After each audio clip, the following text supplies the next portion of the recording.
Você já parou para pensar como a internet começou? Hoje ela está em tudo.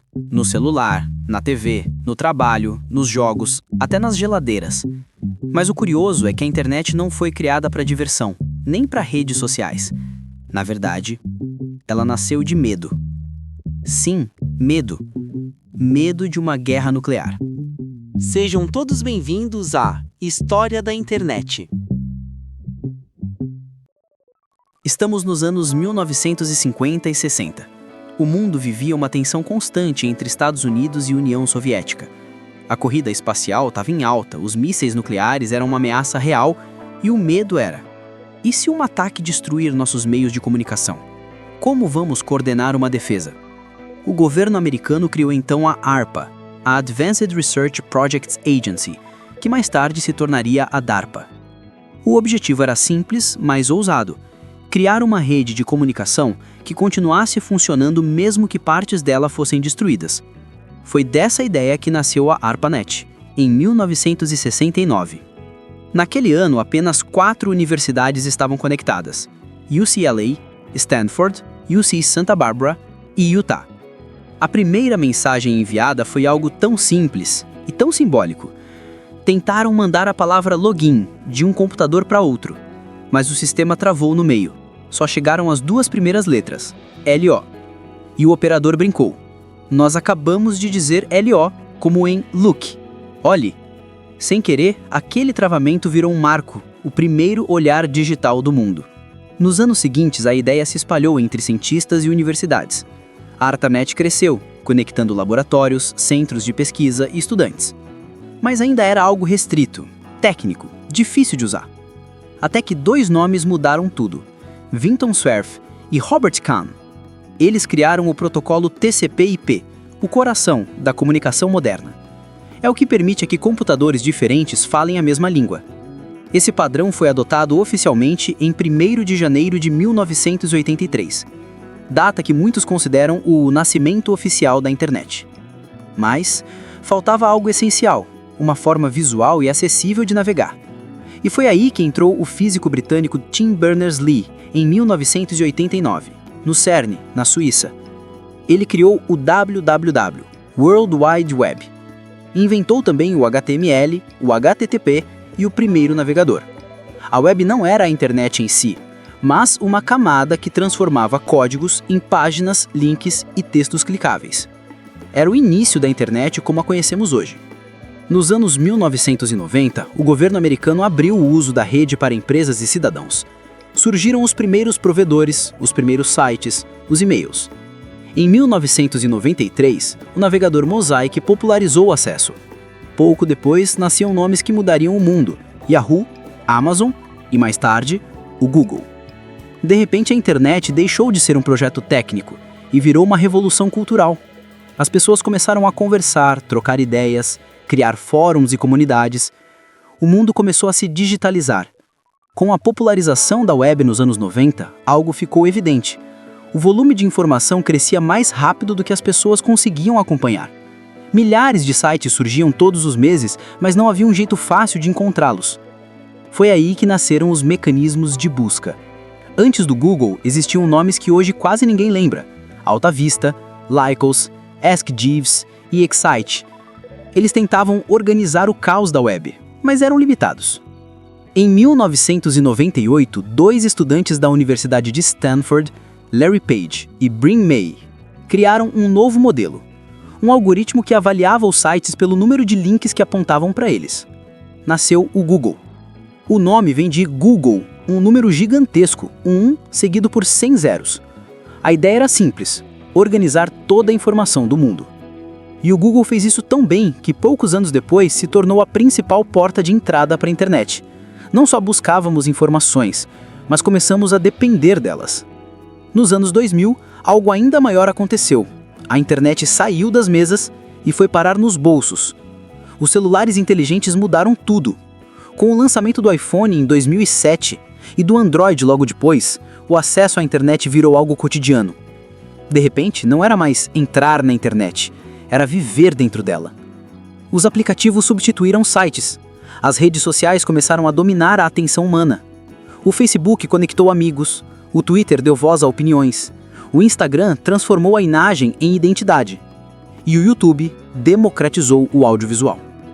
Pela primeira vez na história, qualquer pessoa podia criar conteúdo e ser vista por milhões. A internet virou palco, profissão, comunidade e vício, tudo ao mesmo tempo. No Brasil, o primeiro acesso à internet ocorreu em 1988, entre a FASPESP e a Universidade de Maryland. Mas o uso público começou mesmo nos anos 90.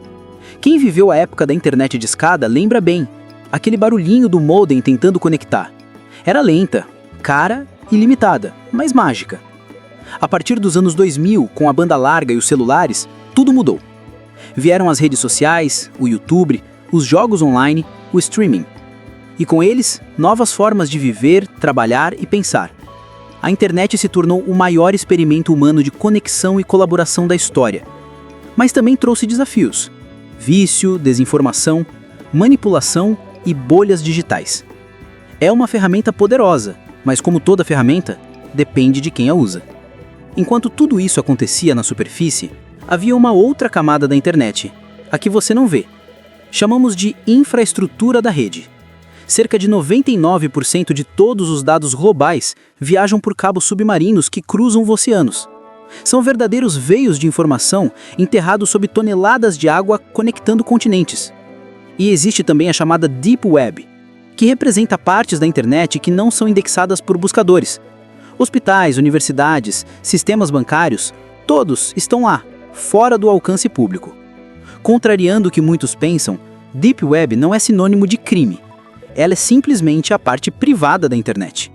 Mas há também o lado sombrio, a Dark Web, acessada por softwares como o Tor, onde anonimato e ilegalidade se misturam. Essa dualidade mostra algo essencial. A internet reflete o que somos: luz e sombra, curiosidade e caos, criação e destruição.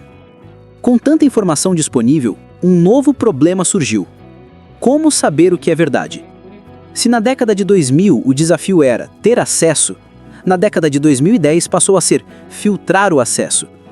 As redes sociais, com seus algoritmos e bolhas, começaram a moldar a forma como as pessoas pensam. A personalização trouxe conforto, mas também isolamento. O fenômeno das fake news mostrou o poder e o perigo da comunicação em massa. Nunca foi tão fácil espalhar uma mentira, mas também nunca foi tão urgente aprender a pensar criticamente. A internet nos deu voz, mas também nos deu a responsabilidade de usá-la com sabedoria. E isso levanta uma questão profunda. Será que nós fomos quem moldamos a internet? Ou ela que moldou a forma como pensamos?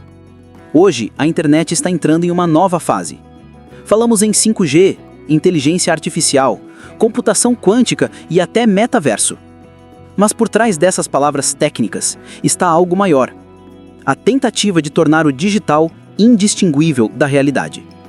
A IA já escreve textos, cria imagens, conversa com pessoas, compõe músicas e até simula emoções. Mas ela também depende da internet para aprender. Cada post, comentário e vídeo que publicamos se torna combustível para a próxima geração de algoritmos. Nós alimentamos a máquina e ela, por sua vez, redefine a humanidade. Em paralelo, a segurança digital e a privacidade se tornaram novas fronteiras. Quem controla os dados, controla o mundo. E esse talvez seja o verdadeiro poder da era moderna.